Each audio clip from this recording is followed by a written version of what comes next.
Assalamualaikum warahmatullahi wabarakatuh, dan selamat pagi adik-adik. Puji syukur atas kehadirat Allah yang mana di pagi hari ini kita masih diberikannya nikmat iman beserta nikmat kesempatan sehingga kita bisa hadir dalam rangka proses belajar mengajar. Sebelumnya, perkenalkan, nama saya Syarif. Saya mahasiswa pendidikan fisika Fakultas Keguruan dan Ilmu Pendidikan Universitas Tadulako. Ya, sebelum kita memulai kegiatan belajar kita pada hari ini, alangkah baiknya kita berdoa dulu menurut keyakinan kita masing-masing, dan kepada kota kelasnya saya persilakan untuk memandu doanya.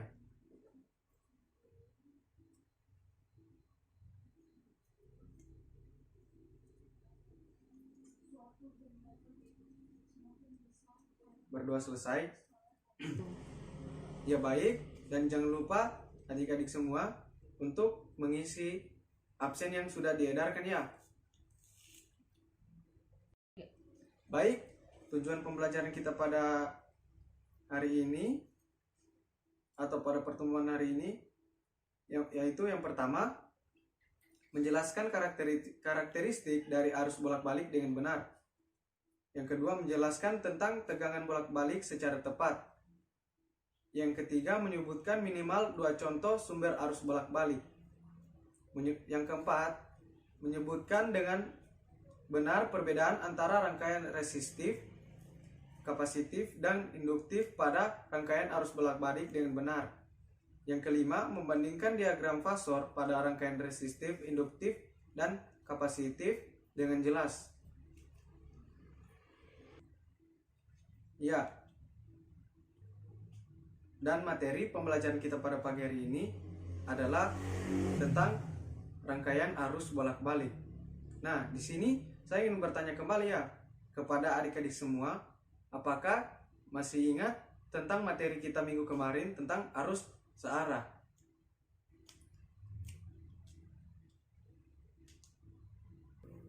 Ya, baiklah. Sedikit saya singgung lagi tentang arus searah. Arus searah adalah aliran elektron dari suatu titik yang energi potensialnya tinggi ke titik lain yang energi potensialnya yang rendah. Ya, dan bisa kita lihat gambar gelombang dari arus arah, yaitu arahnya selalu sama setiap waktu. Terus besar arus bisa berubah seperti gambar di samping ini. Dari gambar A, B, C, D, E, dan F. Itu adalah gambar gelombang arus searah. Sebelum kita masuk ke materi arus bolak-balik, bisa kita lihat dulu video yang akan saya putar di kanan sini. Energi listrik menjadi kebutuhan utama dalam kehidupan kita, mulai dari HP, laptop, komputer, bahkan televisi sebagai hiburan. Bahkan peralatan rumah tangga pun menggunakan energi listrik. Tapi apa bedanya ya sumber tegangan pada baterai dengan PLN? Energi listrik ditransmisikan dari rumah ke rumah menggunakan sumber tegangan tinggi. Bahkan PLN setiap tahunnya terus meningkatkan kapasitas pembangkit listrik, mulai dari kota yang disalurkan hingga ke desa. Ya, setelah kita menonton video tersebut, pasti kita akan sudah tahu atau sudah paham sedikit tentang apa itu arus bolak-balik. Nah, di sini saya akan menjelaskan sedikit tentang arus bolak-balik. Arus bolak-balik adalah arus listrik di mana besarnya dan arahnya arus berubah-ubah secara bolak-balik.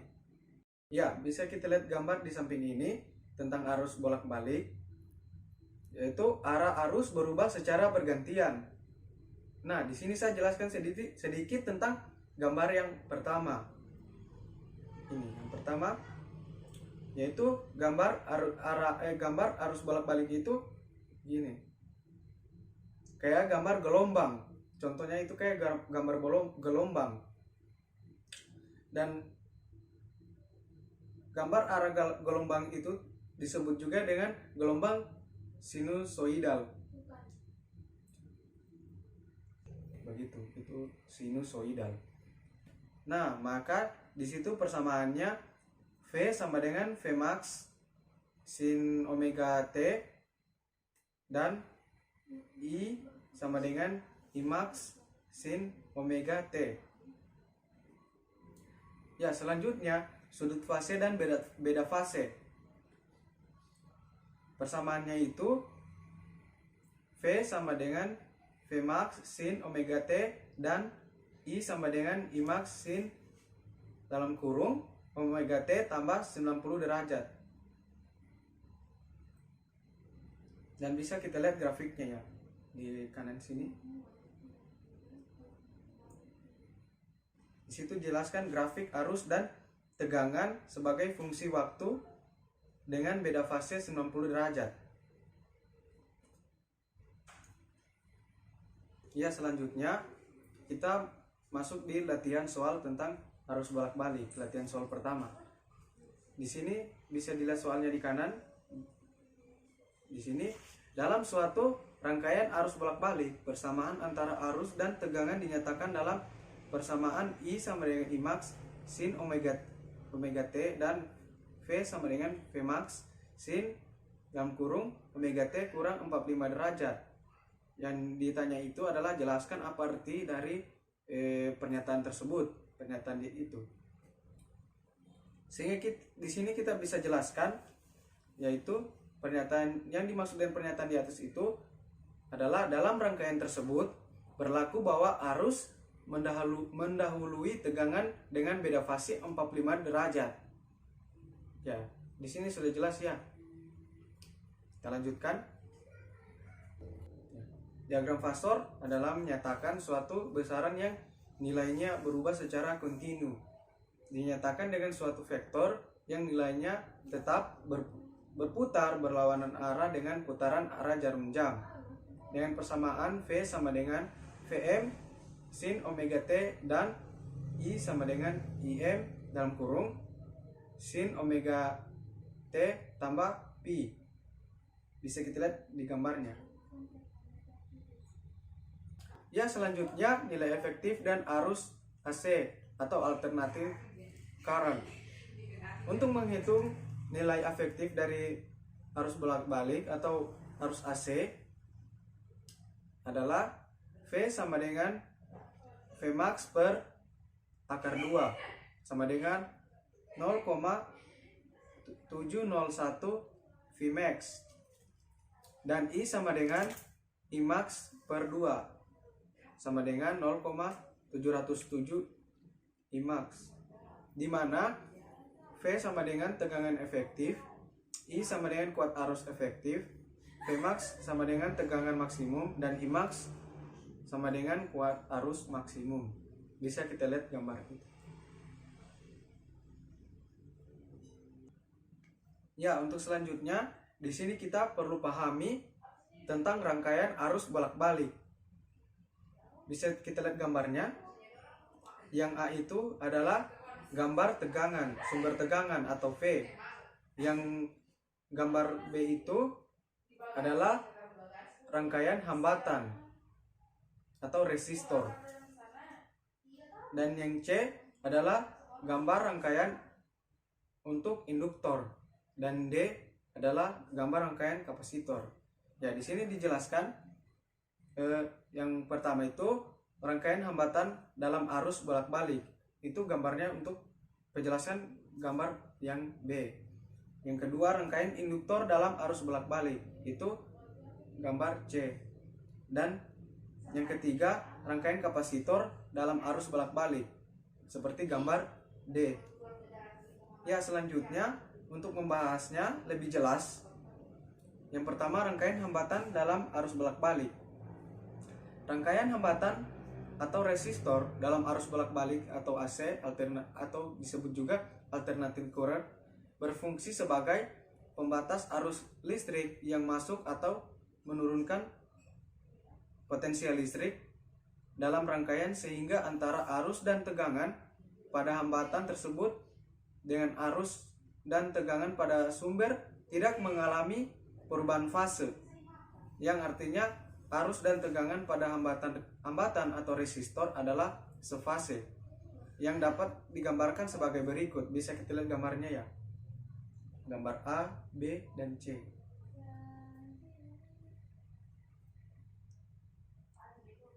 Yang A itu gambar untuk rangkaian, yang B untuk grafik, yang C adalah diagram fasornya. Ya baik, selanjutnya besarnya kuat arus yang melalui hambatan dapat dinyatakan dari hukum Ohm, yaitu I sama dengan V per R. I sama dengan V per R itu adalah rumus untuk hukum Ohm atau persamaan dari hukum Ohm. I sama dengan V per R sama dengan V max sin omega T per R sama dengan V max per R sin omega T. Jika V max per R sama dengan I max, maka I sama dengan I max sin omega T. Ya, di sini kita membahas tentang contoh soal dulu, yaitu suatu hambatan sebesar 5 ohm dihubungkan dengan sumber tegangan AC sebesar V sama dengan 20 sin omega T. Soalnya ada di sampingnya. Yang ditanyakan sini, tentukan A. kuat arus maksimum yang melalui hambatan, B. kuat arus efektif yang melalui hambatan. Penyelesaiannya, dari persamaan tegangan diketahui bahwa Vmax sama dengan 2 volt, sehingga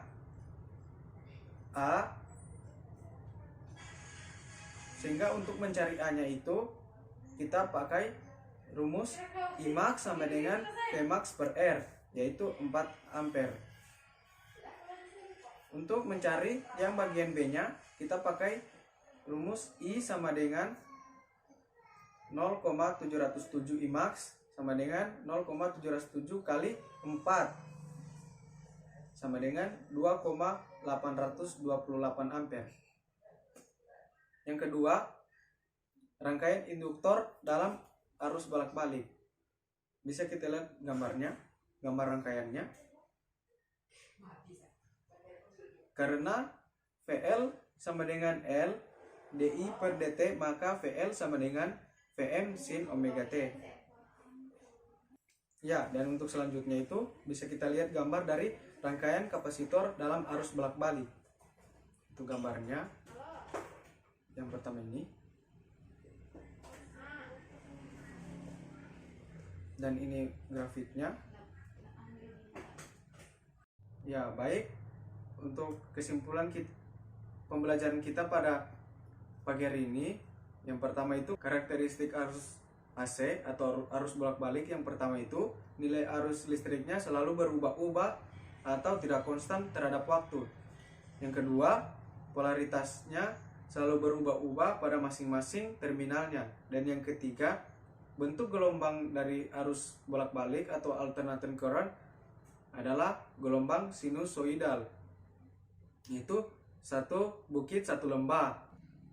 Ya, yang kedua tentang arus dan tegangan listrik bolak-balik atau alternating current atau arus AC, yaitu arus dan tegangan listrik yang arahnya selalu berubah-ubah secara kontinu atau periodik terhadap waktu dan dapat mengalir dalam dua arah. Ya, yang ketiga contoh dari arus bolak-balik. Yang pertama itu listrik bolak-balik berarti penyaluran listrik dari sumbernya, misalnya listrik dari PLN ke kantor-kantor atau rumah-rumah penduduk. Dan yang kedua, sinyal-sinyal radio atau audio yang disalurkan melalui kabel, yang juga merupakan listrik atau arus bolak-balik. Ya, yang keempat adalah perbedaan antara rangkaian resistif, kapasitif, dan induktif pada rangkaian arus bolak-balik. Yang pertama itu, perbedaan antara ketiga itu adalah kalau induktif menghalangi terjadinya perubahan nilai arus atau tertinggal terhadap tegangan 90 derajat. Untuk kapasitif menghalangi perubahan nilai tegangan arus mendahului tegangan 90 derajat.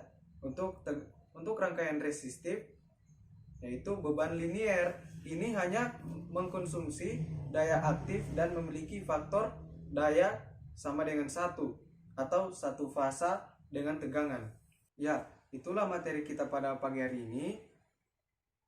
Apabila saya terdapat salah kata, mohon dimaafkan. Dan saya akhiri, wabillahi taufiq wal hidayah. Wassalamualaikum warahmatullahi wabarakatuh.